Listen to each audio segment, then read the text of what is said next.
bagaimana kita menjual pada harga yang tepat di customer yang tepat dan waktu yang tepat. Jadi nanti kalau di hotel itu harganya juga akan terjadi fluktuasi ya.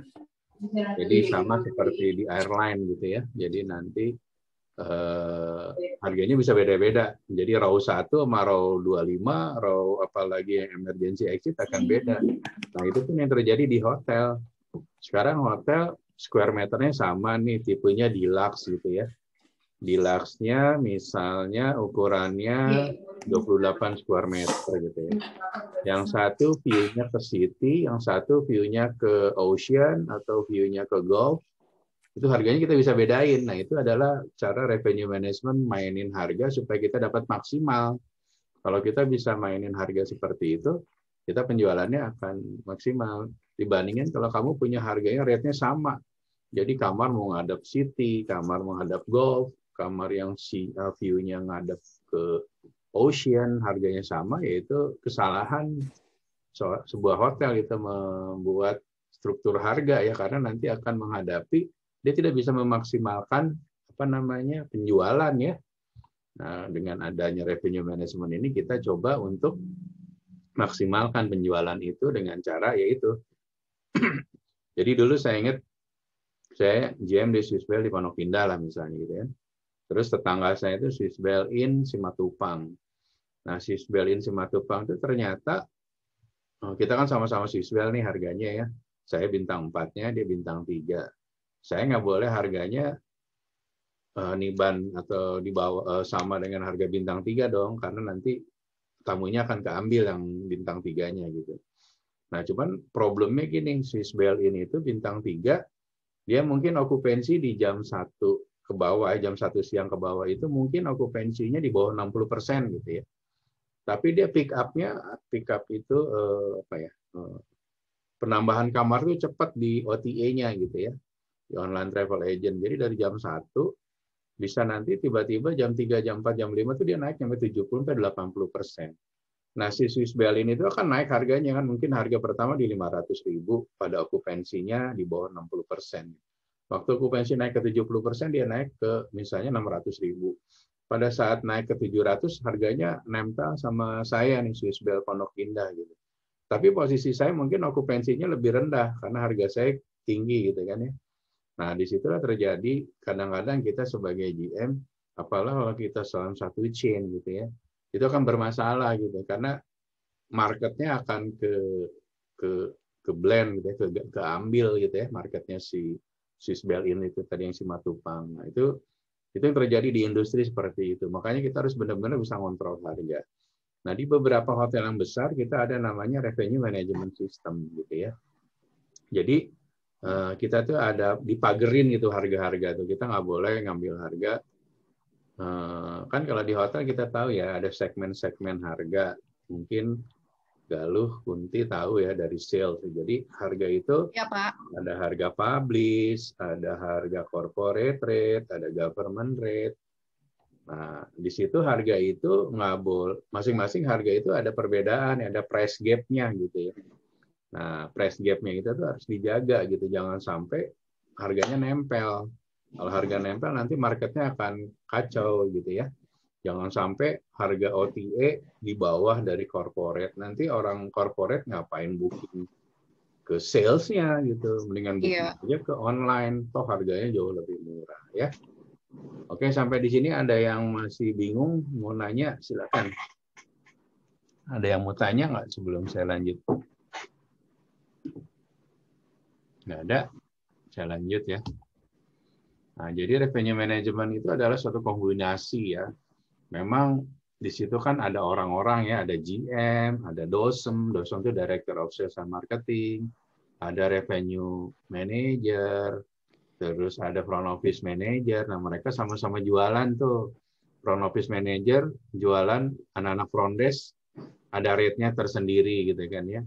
Orang sales tadi seperti saya sampaikan ada market segmennya, ada segmen dari corporate, government, travel agent dan sebagainya. Nah, ini adalah kombinasi orang, kombinasi sistem. Gimana caranya revenue hotel itu bisa maksimal gitu ya. Nah, nanti itu dalam kenyataan sehari-harinya itu, saat ini sekarang ada revenue manager namanya ya. Director of Revenue kalau bintang 5, kalau bintang 4 mungkin revenue manager. Nah, ini kamu semua posisi revenue manager ini sangat dibutuhkan nih sekarang di Indonesia. Saat ini tuh yang banyak justru orang-orang India ya. Orang India tuh pintar-pintar, bahasa Inggrisnya jago. Karena bahasa Inggrisnya jago, jadi seolah terlihat hitungannya juga jago. Sebenarnya sistemnya sih sudah ada gitu. Nah, maksud saya, ini kesempatan nih bagi kamu semua yang mau belajar tentang revenue manager. Nanti kamu jadi manajer revenue di hotel. Itu angkanya cukup besar ya. Rata-rata tuh kita tuh paling murah tuh bayar revenue manager 15 jutaan tuh paling murah ya. Semakin dia levelnya udah director revenue, dia makin besar. Nah, ini adalah kesempatan bagi kamu yang senang angka ya. Angka bukan berarti berhitung ya. Ini cuma menganalisa harga, lihat trennya, nanti mana nih harganya. Oh, saat ini kompetitor kamu, misalnya saya Swissbell Pondok Indah nih, kompetitor saya Mercure Simatupang, Swissbell In, Aston Simatupang, ada Alof ya sekarang Simatupang, terus apalagi lah daerah selatan lah misalnya. Nah, di situ kita setiap hari itu ngeliatin pergerakan harga kompetitor kita gitu. Dari situ kelihatan dari market gitu. Biasanya kalau marketnya naik, harga semua hotel ikut naikin gitu kan. Nah, disitulah strategi kita sebagai revenue manager. Nanti itu kita ada namanya revenue meeting setiap minggu. Revenue meeting dipimpin oleh revenue manager, ada GM, ada DOSM, ada FOM, ada FBM, dan sebagainya. Mereka semua exercise revenue apa yang bisa dia grab, bisa dia ambil, sehingga bisa lebih dari forecast atau budget. Ya. Sampai di sini ada yang ditanya? Ada, Pak. Ya, gimana? Nama saya Eben, Pak. Sebelumnya saya mau bertanya, Pak, untuk online travel tadi itu dari pihak hotel itu untuk corporate itu semua total kamar atau dibatasi kamar-kamar yang dijual atau ada kapasitasnya entah 5, 10 seperti itu. Terima kasih, Pak. Oke, kita bedain dua ya kondisi sekarang pandemik dan tidak pandemik. Memang di pandemi kemarin itu ada kebijakan yang beberapa daerah beda-beda. Kayak Jakarta dulu hanya dikasih batasan kan misalnya dari 100 kamar hanya boleh jualan 50% kamarnya supaya tidak crowd gitu ya. Tapi sekarang udah dilonggarin. Terus wedding juga ya, wedding yang dulunya kita bisa 1000 pack, berapa pack sekarang kan dipecah ya jadi 200 pack kan. Supaya apa sih namanya? Tapi secara prinsip memenuhi protokol CHSE. Iya, betul. Tapi secara prinsip itu kalau dalam kondisi normal kita menjual seluruh kamar yang ada gitu. Jadi nanti ke semua kamar akan dijual, mau market segmen yang masuk dari corporate, dari government, dari manapun itu akan ngeblend. Nah, blend dari semua harga-harga yang berbeda itu nanti yang namanya timbullah yang namanya ARR atau ADR ya. Ada yang tahu nggak artinya ADR atau ARR? Ada yang tahu nggak? Maksudnya apa ARR? Average room rate, Pak. Average room rate, Pak, mungkin. Jadi ARR itu adalah harga rata-rata kamar dari seluruh segmen dibagi dengan jumlah kamar. ARR hari ini hotelnya Swissbell misalnya 650 gitu. 650 itu jadinya dari mana? Dari segmen corporate mungkin 800.000, dari segmen OTA mungkin 900.000, digabungin, dijumlah, dibagi dengan jumlah kamar, dapatlah ARR-nya ya. Jadi gitu, siapa tadi yang tanya? Sudah menjawab atau ada lagi yang ditanya? Sudah, Pak, cukup, Pak. Terima kasih ya, Pak. Kita lanjut ya. Nah, saat ini sih kita semua ada sistem ya. Yang bagus itu memang sistemnya berjalan. Ya, kayak saya sekarang di Global Brand ini tuh, yaitu saya bilang itu sistemnya itu kita beli ya dari luar karena memang teknologinya cukup mahal ya. Tapi untuk hotel-hotel lokal pun ini harus segera berubah karena ke depannya itu kan pola marketingnya sudah tidak tradisional lagi ya. Kita sudah menggunakan digital marketing. Nah, nanti tuh revenue management sama digital marketing saling kolaborasi gitu. Platformnya mungkin di digitalisasinya, cara me-launch ke pasarnya, ke marketnya gitu. Tapi struktur harganya ditentukannya di revenue management. Jadi nanti revenue management bikin strategi nih, kita jualan di OTA segini, jualan di website segini dan sebagainya. Nah, di revenue management itu ada istilah namanya parity. Ada yang tahu nggak apa istilah parity? Parity rate, ada yang tahu nggak? Istilah parity apa, ada yang tahu nggak? Kalau ada yang tahu, saya kasih nilai A langsung. UTS-nya. Ada yang tahu nggak? Parity, ada yang tahu nggak? Parity, apa artinya parity? Ada yang tahu nggak? Parity rate. Kenapa, Pak? Parity rate, ada yang tahu nggak? Istilah parity rate itu apa? Parity rate. Tidak ada, Pak. Boleh dijelasin, Pak. Oke, jadi parity itu gini kamu. Jadi harga kita itu, harga kamu nyimpan misalnya di website, harganya di Lux itu 1 juta gitu ya. Di OTA pun harganya tetap harus 1 juta gitu ya. Itu namanya parity gitu ya. Sama gitu ya. Kita nggak boleh niban harganya supaya rame, diturunin harganya OTA-nya. Atau di OTA-nya dibedain gitu, di Traveloka harganya 1 juta, tapi di tiket.com harganya 9,5. Di blibli.com misalnya 800, nah itu nanti OTA itu akan komplain karena dia akan bikin nanti ada sistem yang bisa melihat rate kita, rate hotel kita di berbagai platform. Jadi dia dijual di Traveloka berapa, dijual di ini berapa. Nah itu kalau parity harganya tetap sama, dari sejuta gitu ya. Yang membedakan nanti adalah OTA-nya, Travelokanya. Travelokanya akan memberikan diskon balik bagi tamunya ya. Sebenarnya dia mengurangi dia punya komisinya sih gitu loh. Tapi harganya tetap di platformnya dia 1 juta. Tapi nanti kamu kan misalnya dapat diskon apa itu di sisi OTA-nya ya. Tapi di tampilannya tetap harganya sama semuanya. Itu namanya parity. Parity itu harga rate-nya kudu sama. Ya. Nah itu adalah aturan pertama di dalam revenue management. Jadi harus parity. Kalau ditanya parity harganya kudu sama. Gitu ya. Oke. Nah zaman dulu sebelum ada sistem, sebelum ada revenue management system tuh si reservation itu kalau merubah harga itu kan manual satu-satu. Dari misalnya sekarang okupansi naik dari 60 ke 70, harganya tadi 600, sekarang dinaikin jadi 900.000 gitu ya. Dia harus rubah satu-satu. Di Traveloka pindahin jadi 900. Di OTA yang lain di tiket.com merubah jadi 900. Bisa dibayangin kalau kontrak dia misalnya ada 10 deh OTA-nya. Kamarnya kan ada tipe kamarnya misalnya ada 10 juga. Terus segmennya kan banyak gitu. Itu bisa dia seharian itu hanya ngerubah harga doang gitu loh. Terus nanti naik okupansi rubah lagi. Nah sekarang kan ada yang namanya istilahnya booking engine ya sama revenue management system. Jadi kita langsung automatically gitu loh. Jadi pada okupansi dia achieve di 60, kita bisa set price langsung. Jika achieve di 60, harganya langsung automatically naik ke 700 gitu loh. Jika ini dan itu semua di platformnya itu langsung otomatis berubah gitu. Jadi nggak manual lagi. Jadi kita dengan adanya booking system ya, revenue management system, sehingga harga itu kita bisa rubah setiap saat waktu okupansi naik secara automatically gitu ya.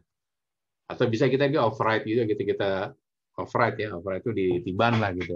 Itu bisa juga. Tapi pekerjaan itu akan menjadi berkurang manualnya ya, jadi lebih by system gitu ya. Jadi revenue cycle-nya adalah kita menciptakan marketnya. Jadi kita kan tadi tahu segmen pasarnya. Ada yang tahu nggak segmen pasar di hotel apa aja? Market segmen di hotel apa aja? Ada yang tahu? Saya kah Pak jawab? Ya silakan. Silakan Kunti jawab. Apa segmennya apa aja? Suaranya nggak ada ya? Di-mute kali. Halo. Market segmen di hotel. Kemudian ada corporate agent, travel agent, socialite, host youth. Wedding masuk sosial sih. Ya. Jadi nanti kamu tuh waktu kita. Satu miss Pak. Apa? Walk-in. Ya, oke. Walk-in. Jadi seperti tadi Kunti sampaikan bahwa harga di hotel itu kan nanti ada diskriminasi harga ya. Sorry bentar. Bentar gue ngajar dulu ya. Ntar gue telepon dulu ya. Ya, thank you. Nah, jadi harga di hotel ini kan tadi kan beda-beda ya. Ada FIT. FIT itu tamu yang walk-in langsung go show gitu ya. Terus ada corporate, itu harganya kan beda-beda ya. Nah, kenapa harganya beda? Seperti saya sampaikan, itu buat memaksimalkan revenue kamu gitu. Kalau harganya sama gitu ya, 1 juta aja, orang booking dari mana aja ke mana, nanti nggak ada maksimalisasi pendapatan, makanya terjadi yang namanya rate diskriminasi ya, atau restructure gitu. Jadi nanti dengan harapan maksimal menjadi revenue-nya ya, revenue menjadi maksimal. Nah, untuk memaksimalkan revenue yang pertama pricing-nya kudu bener nih. Banyak hotel nih waktu baru buka tuh harganya tuh kacau ngaco gitu loh. Jadi kalau kita bangun hotel itu ya, pertama kita bangun hotel memang kita harus lihat dari investasi hotelnya itu gitu ya. Nah, sebagai gambaran yang paling gampang gini. Kalau kamu bangun hotel nih bintang 4 lah sekarang, rata-rata tuh inilah investasi per kamarnya itu misalnya 1 miliar nih harga sekarang gitu ya. Terus okupansi di Jakarta, di mana hotel itu dibangun, misalnya sekitar 60%. Nanti itu kalau kita ngitung studi kelayakannya, maka harga jualnya harus misalnya minimal 1 juta gitu. Nah, 1 juta ini adalah dasar kita untuk mengembalikan investasi hotel itu ya. Nah, jadi nanti harga kita akan mainnya di rate-nya di akhirnya di 1 jutaan gitu ya. Nah, tinggal nanti diturunin deh 1 juta itu, corporate-nya misalnya 1.100.000, terus misalnya FIT-nya 1.300.000. Nah, nanti itu ada strukturnya ya, nanti di kuliah ke next meeting-nya kita cara membuat rate saya ajarin juga ya. Jadi pricing-nya yang pertama kudu benar. Kita bikin rate-nya kudu benar dulu, baru kita bisa maksimal. Nah, kalau bikin rate-nya udah nggak benar, nanti gimana kita maksimal gitu ya. Kita juga harus lihat investasinya mahal, tapi ternyata marketnya nggak bisa gitu ya. Kita misalnya bikin bintang 5 di kota kecil gitu loh, nggak ada marketnya, ya nggak akan bisa harga jualnya misalnya 2 juta, 3 juta, gimana.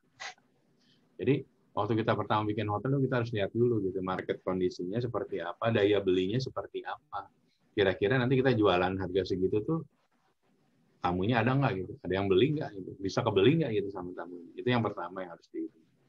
Nah, yang kedua, cara strategi jualannya gimana nih? Seperti saya misalnya, saya masuk di daerah selatan, di daerah Simatupang area gitu kan.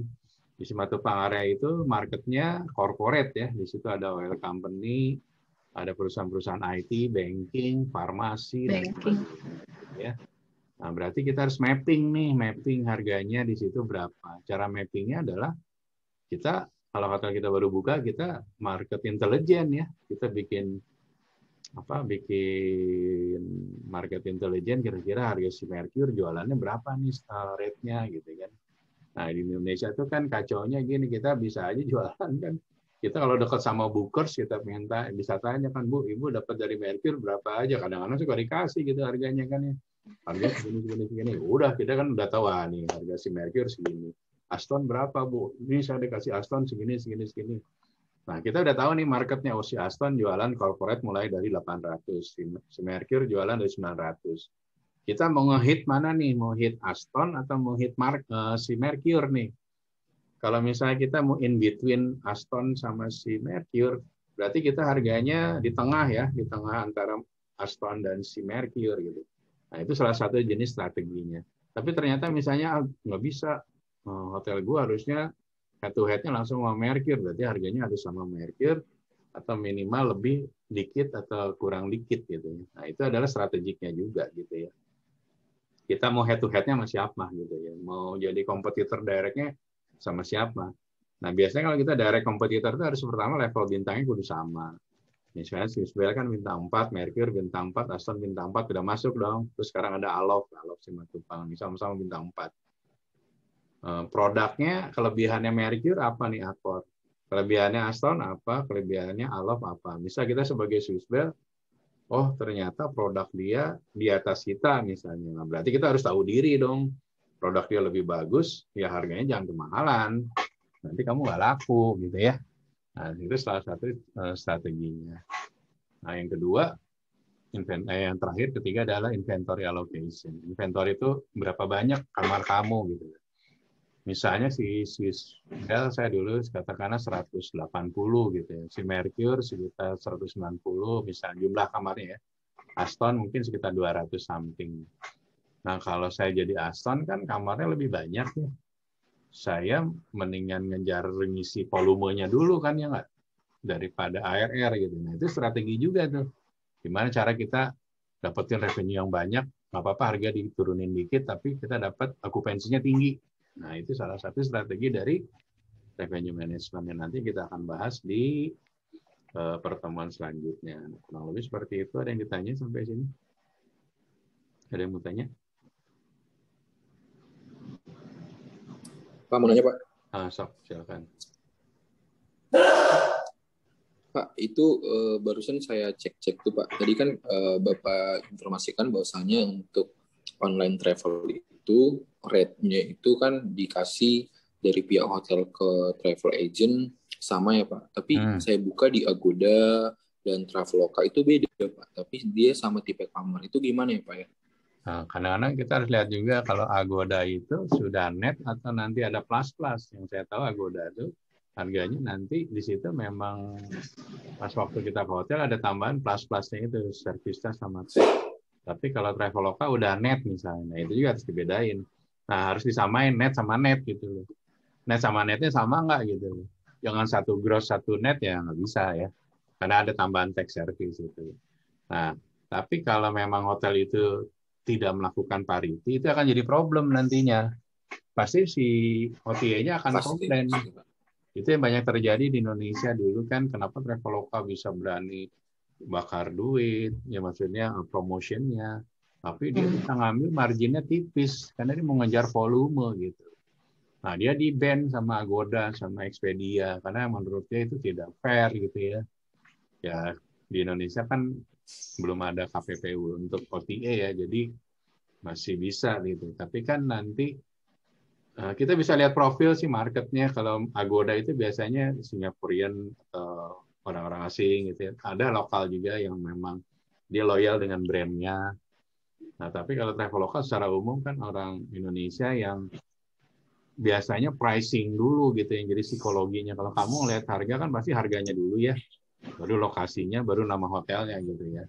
Itu kan marketnya beda-beda gitu. Beda dengan yang marketnya loyal. Kalau saya punya Marriott Bonvoy ya loyal. Saya nggak akan compare lagi di OTA. Saya langsung aja ke webnya Marriott karena akan dapat lebih benefit. Kayak Kunti tuh Galuh tuh kalau pakai poinnya dia semakin pakai semakin menguntungkan gitu ya. Nah itu juga salah satu loyalty membership itu salah satu cara juga sih untuk meningkatkan revenue.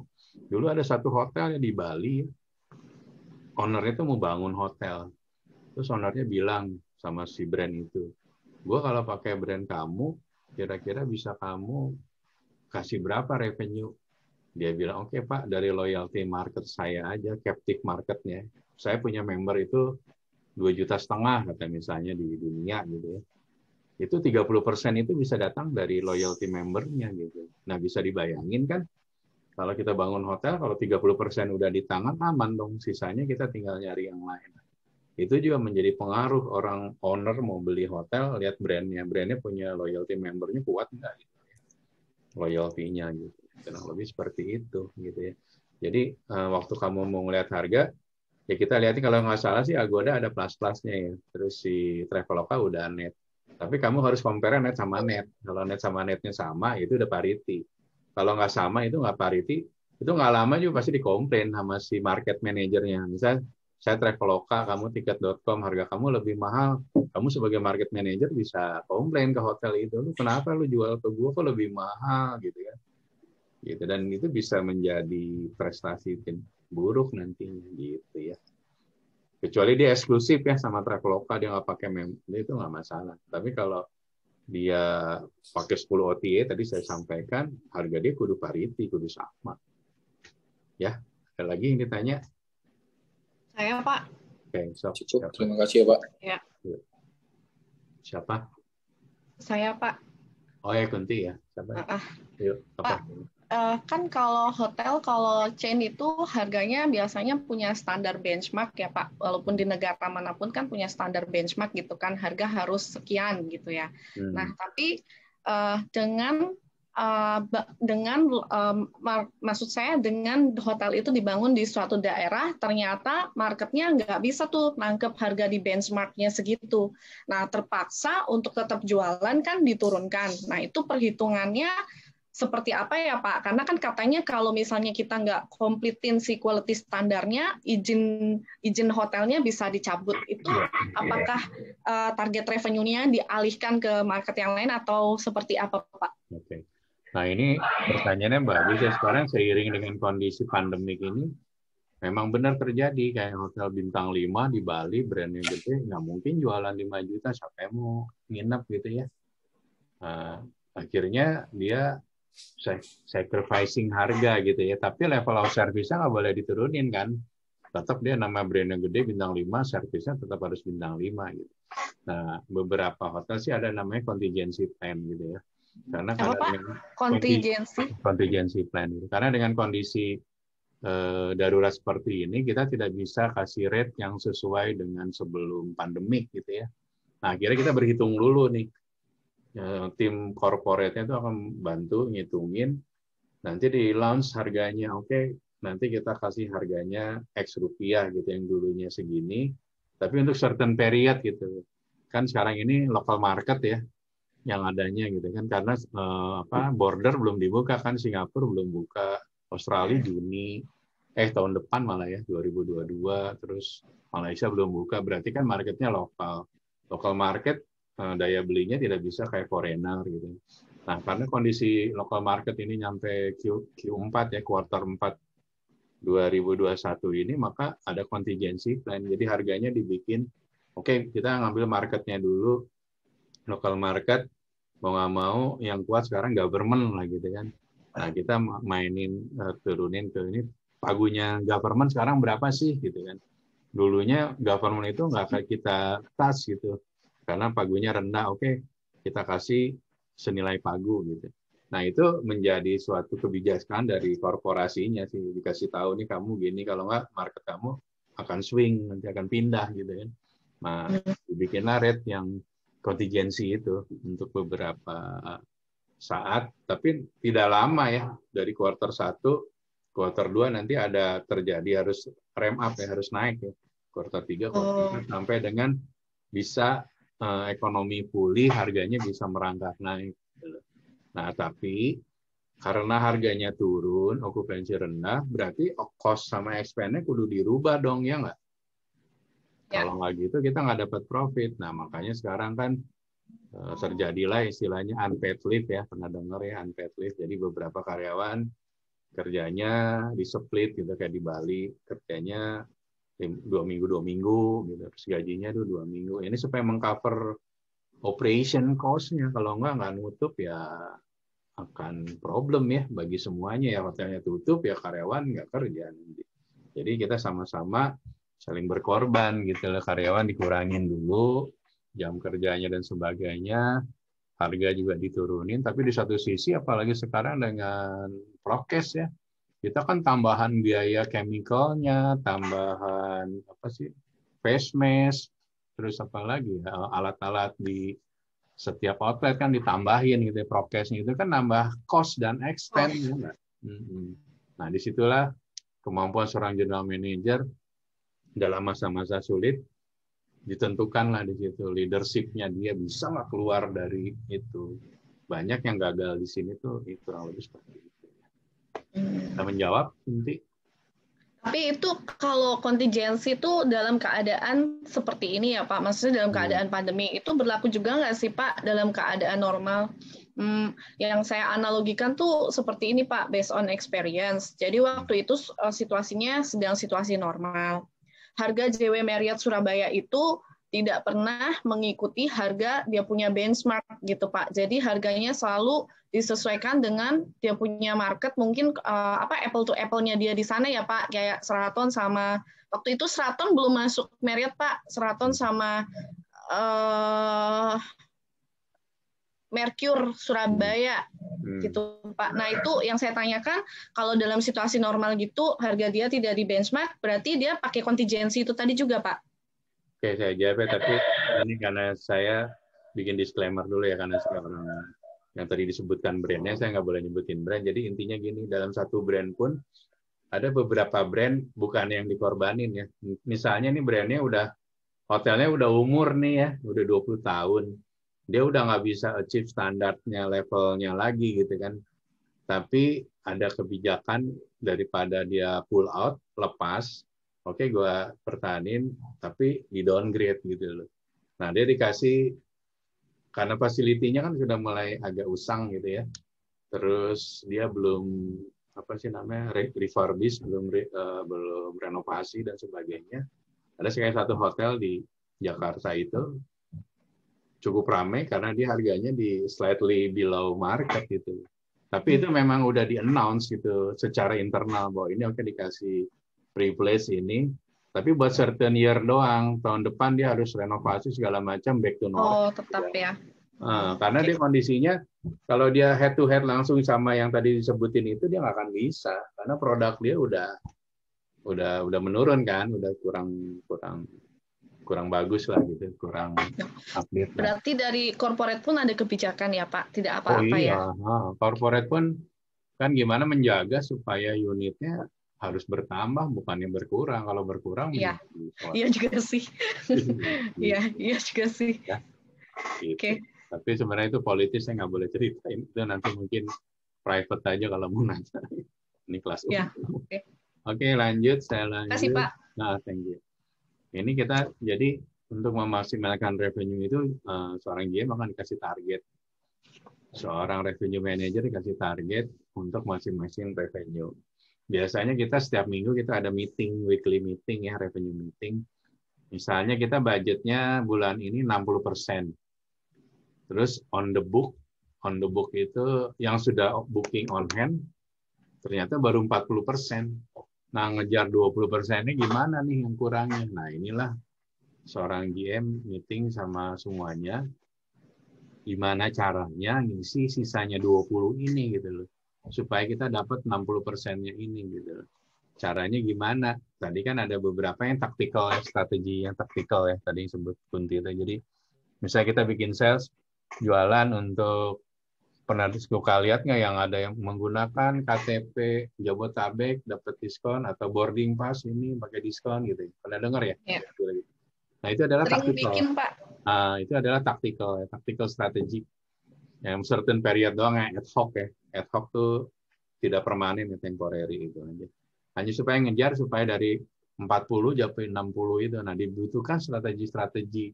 Nah strategi-strategi ini akan dibahas di revenue meeting gitu ya. Gitu ya.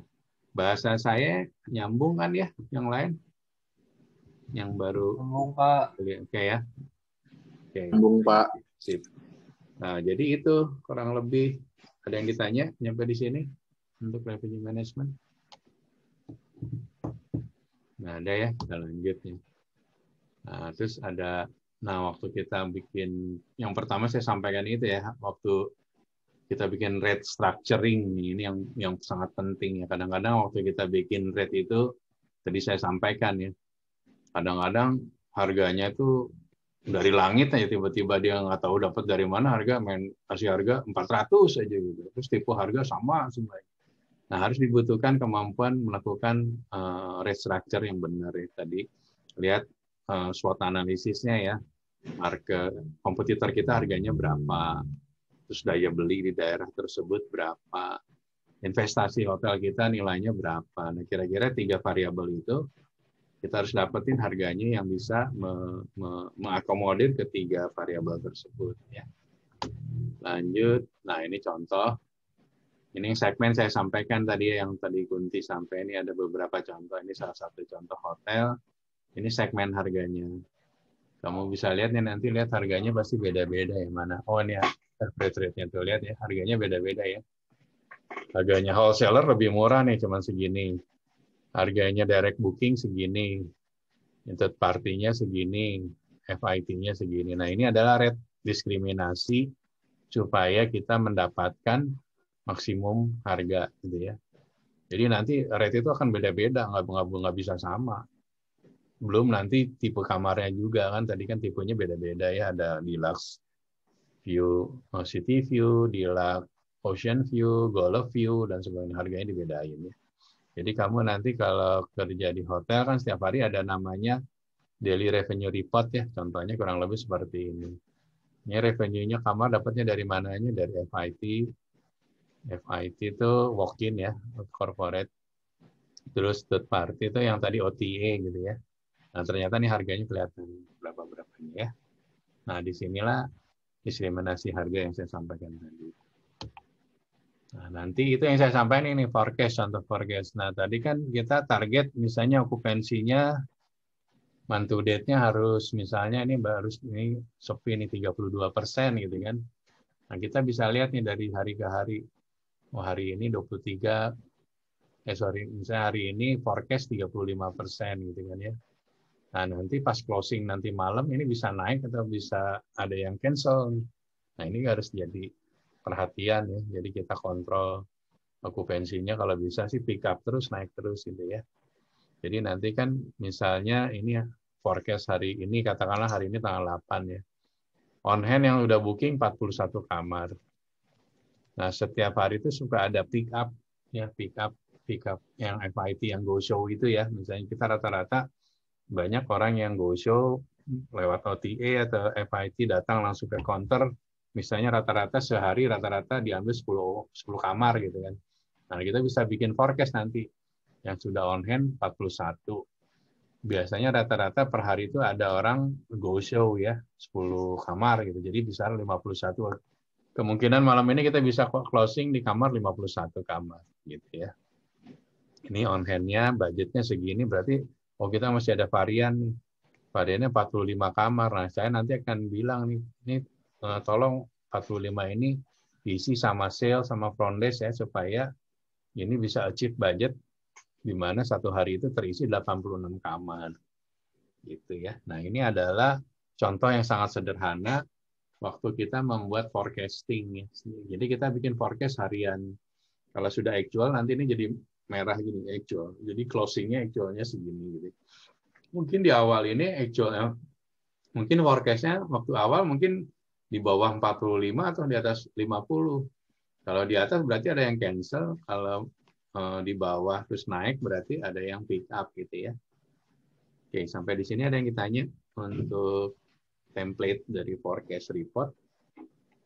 Ada yang mau tanya? Ada yang mau nanya? Nggak ada?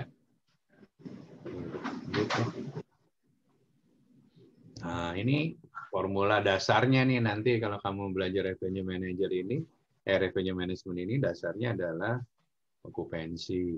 Siapa yang belum tahu ngitung okupansi? Ada yang belum tahu? Cara ngitung okupansi?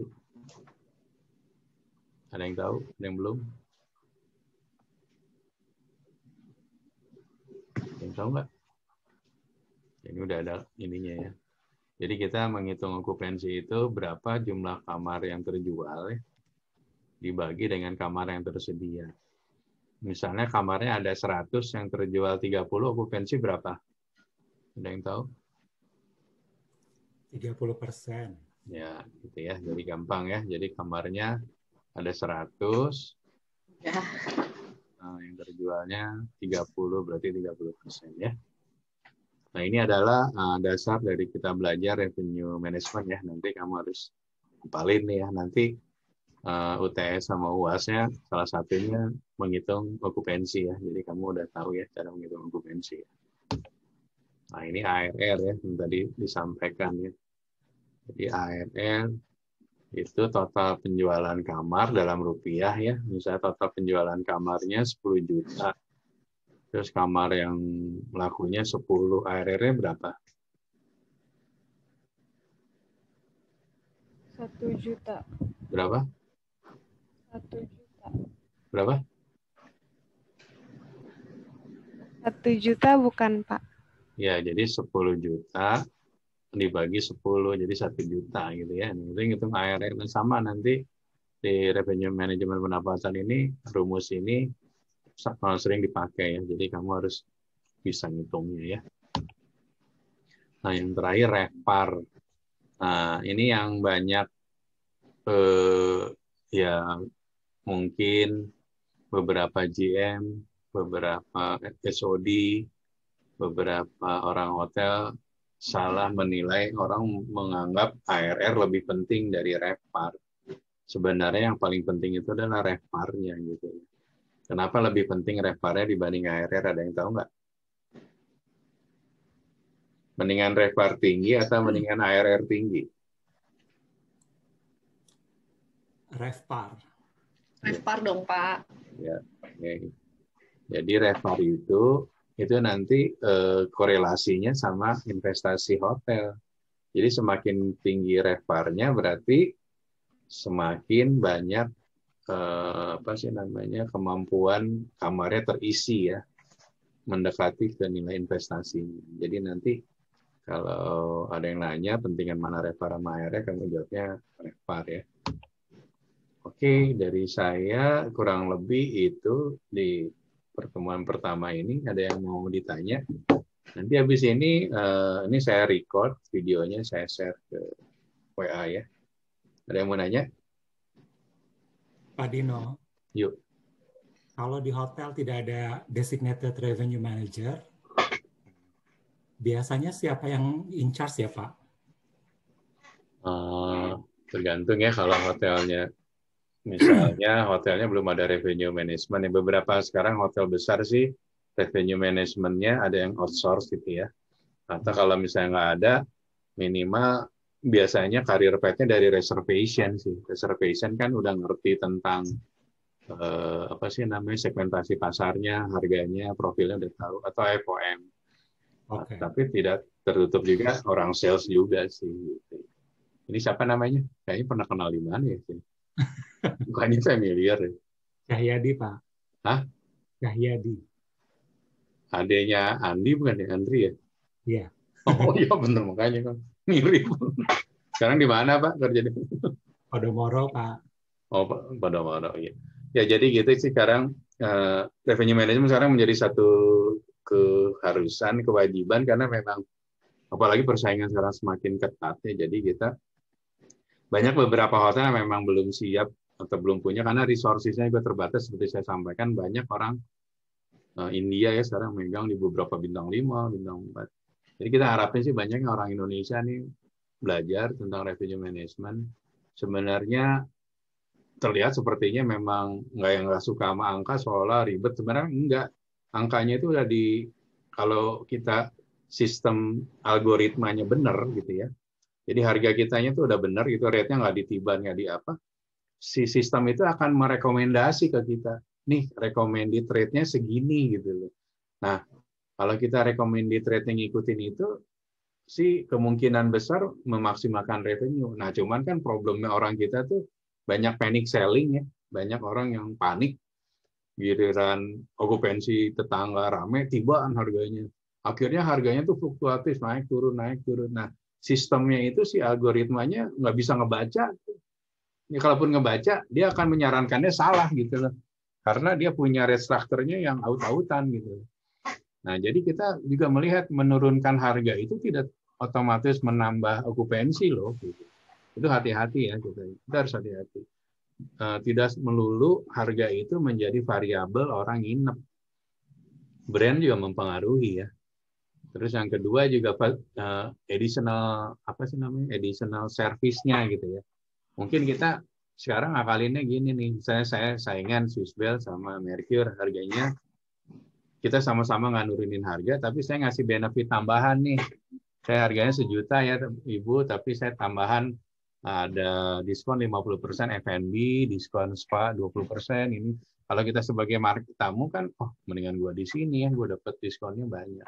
Nah, itu salah satu trik atau teknik supaya harga tidak fluktuasi ya. Karena problem kalau harganya itu fluktuasinya terlalu up and down gitu, nanti bisa dibayangin algoritma itu kan akan menyimpan data. Waktu kita tahun depan itu dia akan ngasih tahu kemarin tahun lalu tuh marketnya begini gitu. Tapi ternyata marketnya ditiban waktu tahun lalu, jadi harganya nggak benar gitu. Nah, sekarang tuh ada hotel di Jakarta ya, yang saking bagus sistemnya itu, dia forecastingnya tuh minusnya 5% gitu. Nggak pernah fluktuasinya jauh gitu. Ada satu hotel itu ya, karena dia database record-nya revenue management nggak benar, jadinya waktu sistem tuh langsung recommended rate itu langsung dapat maximize revenue gitu. Forecast-nya tuh selalu tepat terus gitu. Nah, sekarang beberapa hotel itu atau beberapa korporat dia ngasih insentif itu. Jika revenue manajernya bisa presisi ya, achieve forecast-nya selalu. Jadi bikin forecast misalnya akhir bulan 40% dia achieve. Dia ada additional income ya, insentif gitu ya, supaya jadi forecastingnya benar gitu. Karena kalau hotel-hotel yang udah besar dan dia udah masuk ke public ke bursa saham ya, misalnya Intercon gitu ya. Intercon itu kan setiap hari di bursa sahamnya naik turun gitu. Kalau forecast-nya hotel-hotelnya nggak benar, itu kan akan mempengaruhi pola pemegang sahamnya. Jadi kan nggak jelas kalau orang main saham kadang naik, kadang turun gitu. Nah, jadi sekarang beberapa hotel itu mewajibkan ya seorang GM, seorang revenue manager membuat presisi gitu. Si forecast ini kudu benar-benar variannya itu paling 5% kurang lebih. Nah, kalau itu benar berarti udah benar tuh itunya revenue system manajemennya keren gitu, benar gitu. Kurang lebih seperti itu ya. Kang siapa tadi yang lupa? Pak siapa? Jadi Jawab ya. Terima kasih. Jawab, ya. Ya, makasih Pak Dino. Sami-sami ya. Yang lain ada yang tanya? Ada lagi yang tanya? Iko sama Bina belum join. Ibu Iko sama Ibu. Kayaknya Viva itu Iko deh Pak. Oh iya. Oh itu Iko Viva. Itu nama anaknya kalau nggak salah. Dulu bareng pre-opening di Sheraton. Oke, ada yang ditanya. Kalau nggak ada lagi, terima kasih. Nanti record-nya saya share.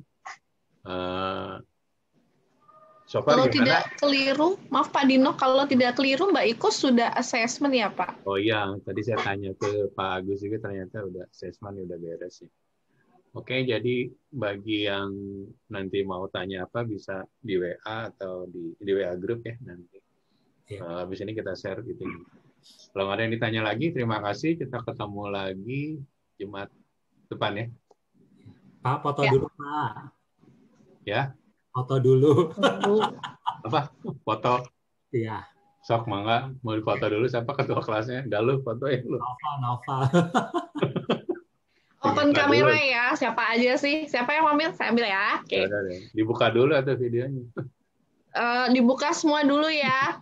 Ya, silakan, mangga. Udah? Nauki, Sabrina, Dita Iqbal, Alifah Aprilia, Eben, Indah Dwi, dibuka dong saya videonya. Michelle.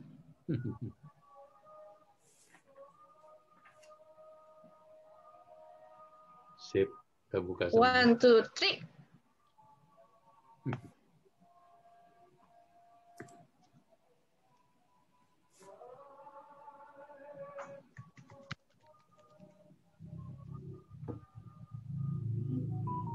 Udah, Kunti?